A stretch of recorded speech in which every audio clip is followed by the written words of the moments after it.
Pregame.com.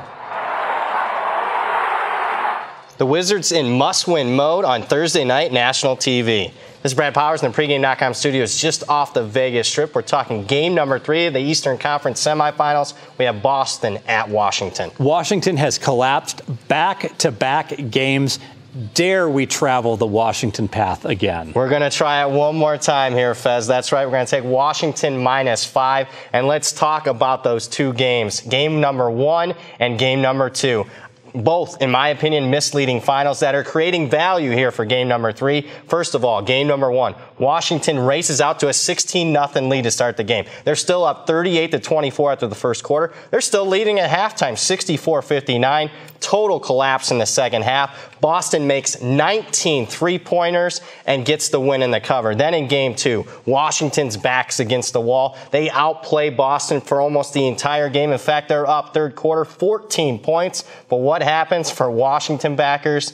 They somehow find a way to lose that ticket because the game goes to overtime and Boston scores the last 7 points to get another win and cover. I'm saying for game number 3, if Washington gets up, they're going to stay up and step on the throat of Boston. Let's take the Wizards at home -5. Now, I have to ask you about a pretty extreme line move. Boston laying 5, game 2 at home. Now the series goes to Washington. Washington laying 5, a 10-point adjustment. Yeah, it is a significant adjustment. Normally it'd probably be like an 8-point adjustment, but I think it's kind of deserved. Let's talk about the season series so far. The 4 regular season games, the 2 playoff games, the home team 6-0 straight up, 6-0 against the spread. I know that's a small sample size. Well, Fez, I got a larger sample size for you. Let's talk Washington at home second half of the season. Arguably the best team in the NBA at home. 28-5 straight up, 21-12 against the spread. And I want to talk just one more time about game 2. How bad of a beat that was, Fez. For 51 minutes and 53 seconds, Washington is covering it. You had a ticket, I had a Washington ticket, and they somehow find a way to lose it at the very end. That was a horrible bad beat. Yeah, thanks for bringing that up again. I'd be remiss to not mention what's going on with these teams down 2-0 in the series. If you did nothing but bet those teams in the first quarter, game 3, 5-0 against the spread. Bet them in the first half.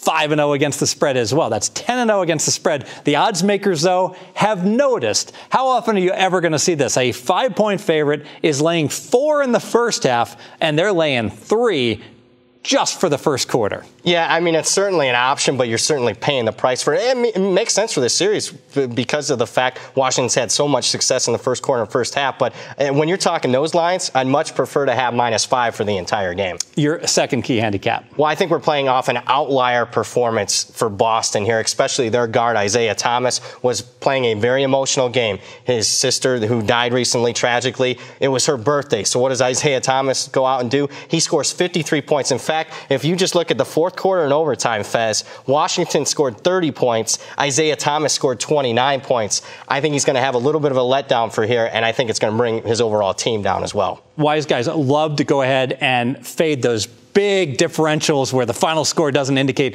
how the team is. They also like to fade a player that is both emotionally and physically drained, and Isaiah Thomas got a tooth knocked out.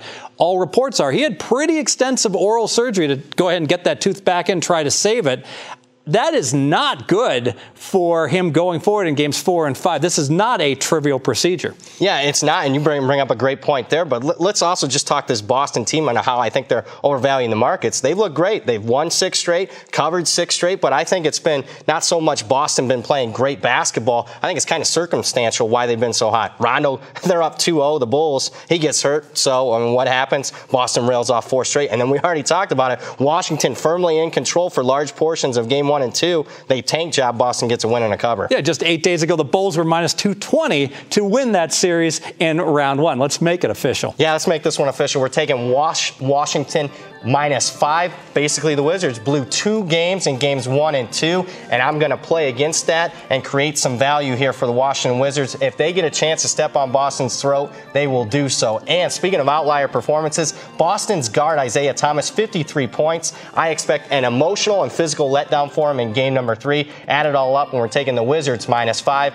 More videos at pregame.com.